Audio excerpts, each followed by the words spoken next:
Don't pay too much attention to the national polls. You may have heard that Vice President Kamala Harris has been surging in national polls and that she's now virtually tied with former President Donald Trump. But America is not a true democracy, so national polls don't really mean that much. U.S. elections are all about the Electoral College, which means that only a few battleground states matter.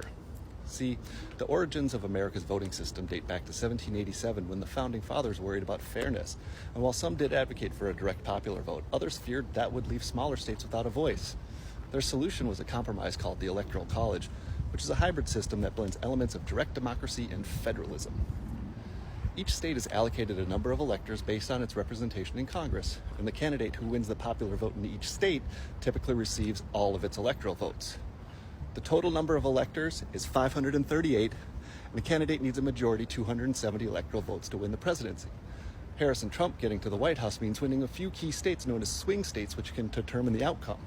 The swing states to watch in this election include Arizona, Georgia, Michigan, Pennsylvania, and Wisconsin. Nevada, North Carolina, and Minnesota could also be a factor. And candidates must secure victories in these battlegrounds to amass enough necessary electoral votes. That means Harris and Trump must appeal to a broad coalition of voters across different regions, each with distinct priorities and concerns.